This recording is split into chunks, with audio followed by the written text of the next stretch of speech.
y para permitir que un gobierno tome ventaja de cualquier sabiduría que los paletos, la gente común, pueda accidentalmente demostrar. Bien, ahora veamos cómo Hegel mismo describe esto.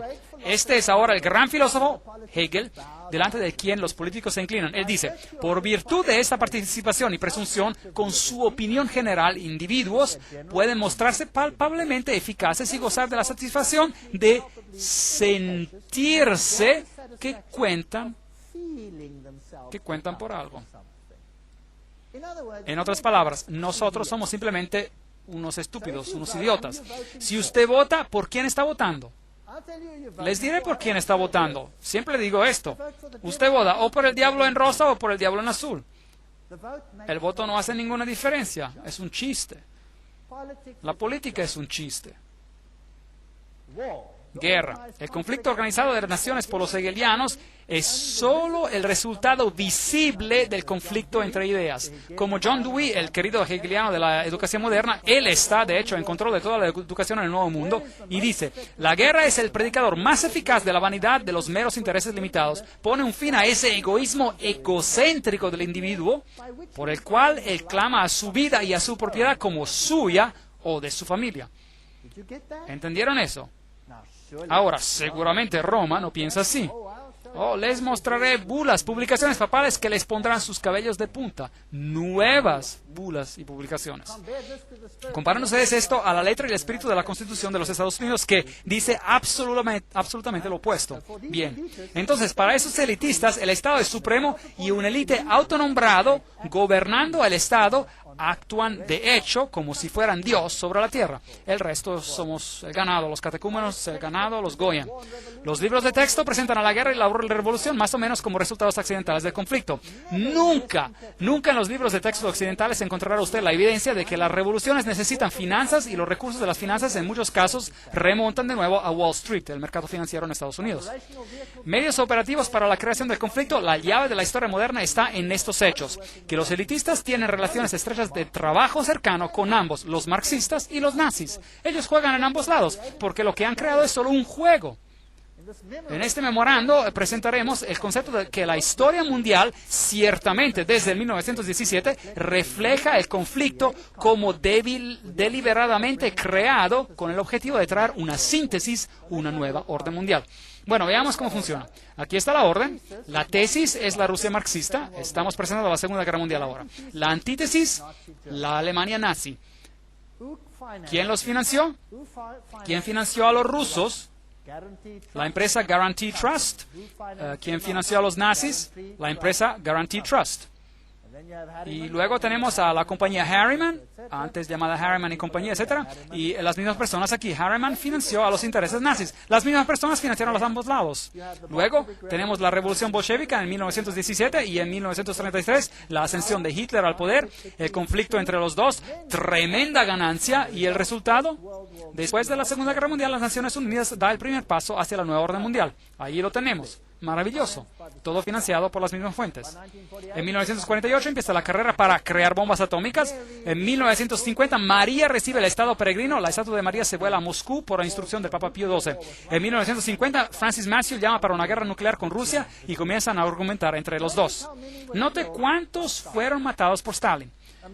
Entre el 1.766.188 víctimas hasta el comienzo de 1922, números obtenidos de los documentos soviéticos, cerca de 5.000 eran sacerdotes, maestros, monjas, etc., de la Iglesia griega ortodoxa. Tan pronto como la persecución se extendió a los millones de luteranos, reformados, bautistas, metodistas y especialmente a los cristianos menonitas, la circulación de la Biblia no está solo estrechamente prohibida, pero es también castigada severamente.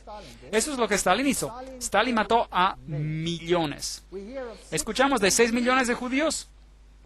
Bueno, piensen en términos de 30, 40, 50 millones de personas cuando usted piensa en Stalin, el más gran asesino en masa que jamás se haya visto. Y Foster Dulles, presidente Kennedy, ¿cuál es la historia allí? Bien, aquí está Kennedy, se casó con esta dama joven, Jacqueline Kennedy, y ellos, los jesuitas, están preparando a Estados Unidos para un tremendo conflicto para el fin. Y cada presidente tiene que jugar su rol. Finalmente, este presidente muere Y este otro sube a la presidencia, Lyndon Johnson. Pero ¿sabían algo importante? Un presidente tiene que jurar sobre la Biblia cuando asciende. ¿Sabían que Lyndon Johnson rehusó jurar sobre la Biblia? ¿En qué juró entonces? Lyndon Johnson fue jurado como presidente por la jueza Sarah D. Hughes solo unas horas después del asesinato. La jueza Hughes trajo una pequeña Biblia para el juramento de la ceremonia, pero fue sustituida por un misal católico romano, un libro de misa que fue encontrado en el avión. Entonces él juró sobre un misal católico romano y rehusó jurar en la Biblia. ¿No les dice algo todo esto? ¿No es interesante? Yo lo encuentro muy interesante. Ahora, ¿por qué este presidente Kennedy tuvo que irse? Después de todo, era un católico romano. ¿Es posible que no todos los católicos romanos son tan fácilmente engañados? Aquí está la limusina mientras avanza.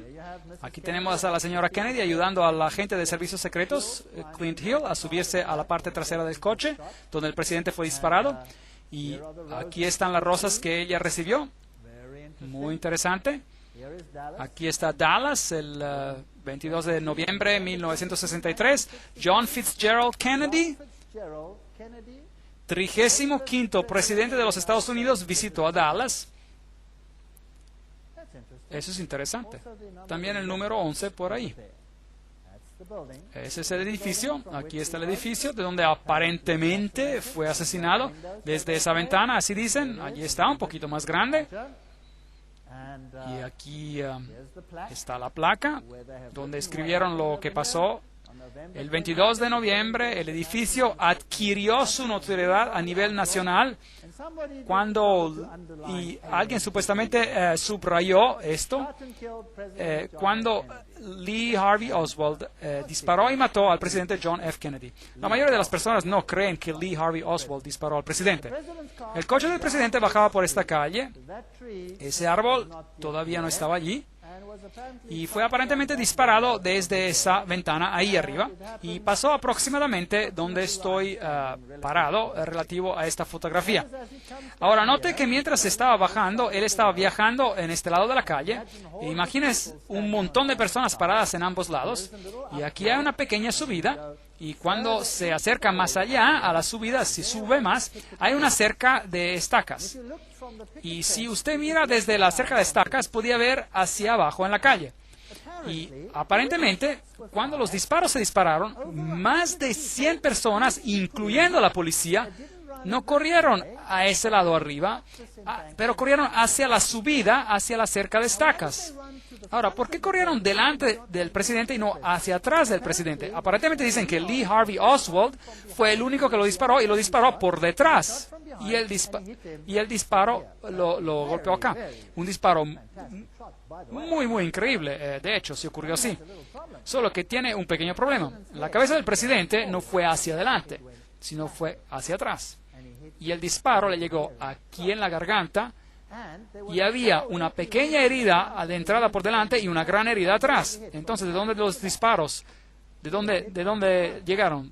¿De frente o atrás? Él fue disparado desde el frente. No solo eso, hubieron disparos desde otros lugares, a los lados, y había una intercalación que todos llegaron al presidente. Hay hasta evidencia de que el chofer mismo, quien ocurrió ser zurdo, se dio la vuelta y disparó al presidente mismo con una pistola también. El presidente recibió disparos múltiples.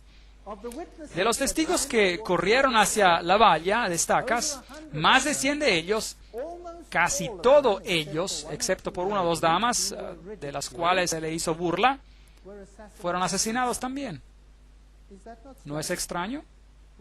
¿No cree usted que sería extraño que todos los testigos murieron de manera extraña? Bueno, este es uno de los más grandes encubrimientos que probablemente jamás ocurrió. Aquí está la valla de estacas y cuando usted mira ahí, es así como estaba. Allí detrás de la cerca dispararía y sería la vista desde la cerca. Ahora estoy pretendiendo de estar ahí y yo tomé la foto yo mismo. La cruz estaría ahí, así que él dispararía al presidente a esta corta distancia y le dispararía de la parte lateral y enfrente.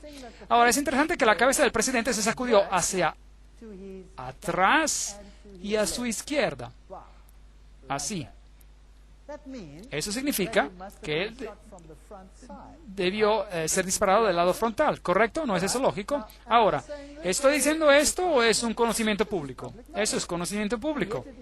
Y aún así es denegado por el gobierno, porque tienen un culpable, Lee Harvey Oswald.